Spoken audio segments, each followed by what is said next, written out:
Pengertian penelitian kausal komparatif. Menurut Kerlinger 1986, penelitian kausal komparatif, yang juga dikenal sebagai ex post facto research, merupakan pendekatan penelitian empiris yang sistematis, di mana peneliti tidak mengendalikan variabel bebas secara langsung.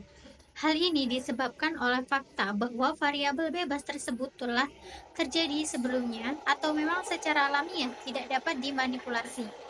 Oleh karena itu, penelitian ini dilakukan dengan cara menelaah perbedaan yang ada pada variabel terikat, untuk kemudian ditelusuri kemungkinan faktor-faktor penyebabnya tanpa intervensi langsung dari peneliti. Contohnya, penelitian tentang pengaruh gaya mengajar terhadap prestasi siswa, di mana gaya mengajar sudah ada dan tidak dapat diubah, sehingga peneliti membandingkan prestasi siswa berdasarkan gaya mengajar yang berbeda.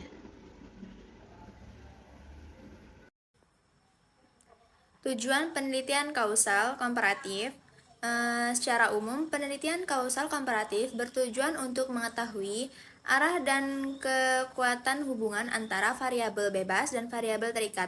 Jenis penelitian ini mengandalkan data yang dikumpulkan setelah sesuatu kejadian terjadi, kemudian digunakan untuk menelusuri kemungkinan penyebabnya. Berbeda dengan penelitian eksperimen yang memanipulasi variabel bebas. Dalam penelitian kausal komparatif, penelitian hanya mengamati variabel yang telah berbentuk secara alami. Selanjutnya, ciri-ciri utama penelitian kausal komparatif. Ciri-ciri utama penelitian kausal komparatif antara lain: yang pertama, peneliti tidak memanipulasi variabel bebas. Yang kedua, tidak menggunakan variabel kontrol. Yang ketiga, sulit untuk memastikan faktor penyebab secara final karena kemungkinan adanya variabel yang tidak teridentifikasi. Dan yang keempat, membedakan secara pasti antara sebab dan akibat. Oleh karena itu, peneliti dituntut untuk memiliki kemampuan analisis dan justifikasi yang kuat, agar temuannya valid dan dapat diterima oleh pihak lain. Penelitian ex post facto secara umum terbagi menjadi dua kategori utama, yaitu yang pertama, causal research atau penelitian korasional. Adalah jenis penelitian yang bertujuan mengumpulkan data untuk mengetahui apakah terdapat hubungan dan seberapa kuat hubungan antara dua variabel atau lebih tanpa melakukan manipulasi pada variabel tersebut. Contohnya itu, peneliti ingin mengetahui apakah ada hubungan antara intensitas belajar dan nilai ujian. Kemudian yang kedua, causal comparative research atau penelitian kausal komparatif adalah penelitian yang dimulai dengan mengamati adanya perbedaan dalam variabel terikat, lalu mencari kemungkinan variabel bebas yang menimbulkan perbedaan tersebut. Misalnya, peneliti menemukan perbedaan nilai siswa di dua sekolah, lalu meneliti apakah perbedaan metode mengajar menjadi penyebabnya. Langkah-langkah pokok penelitian kausal kooperatif. Penelitian kausal kooperatif adalah salah satu metode penelitian yang digunakan untuk menyelidiki kemungkinan hubungan sebab akibat antara dua atau lebih variabel.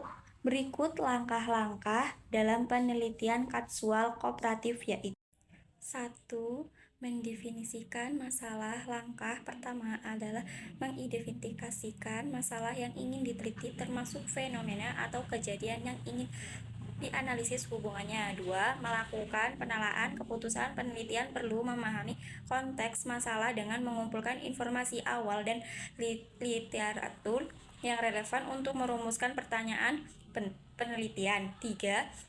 Merumuskan hipotesis. Berdasarkan pemahaman awal penelitian, mengembangkan hipotesis atau dugaan awal tentang hubungan antara variabel-variabel yang diteliti. 4. Merumuskan asumsi-asumsi. Penelitian juga perlu menyusun asumsi-asumsi yang mendasari hipotesis, misalnya asumsi tentang bagaimana hubungan antara variabel yang ada. 5. Merancang cara pendekatan setelah hipotesis dan asumsi jelas. Langkah selanjutnya adalah merancang metode penelitian, termasuk cara untuk mengumpulkan data dan menentukan sampel yang tepat. 6. memvalidasi teknik untuk mengumpulkan data dan mengintegrasikan hasilnya. Penelitian kemudian menentukan teknik pengumpulan data, misalnya wawancara atau data sekunder, dan memastikan bahwa data yang dikumpulkan dapat memberi hasil yang valid dan dapat diinterpretasikan dengan benar. 7. Mengumpulkan data, menganalisis data. Penelitian mengumpulkan data yang diperlukan dan melakukan analisis untuk menguji hipotesis yang diajukan sebelumnya. 8. Menyusun laporan. Setelah analisis selesai, penelitian menyusun laporan yang mendokumentasikan temuan-temuan. Penelitian kasual kooperatif memiliki keterbatasan seperti sulitnya menentukan secara pasti hubungan sebab akibat karena tidak ada kontrol eksperimen yang ketat. Oleh karena itu, hasil penelitian harus dianalisis dengan hati-hati dan didukung oleh bukti yang kuat.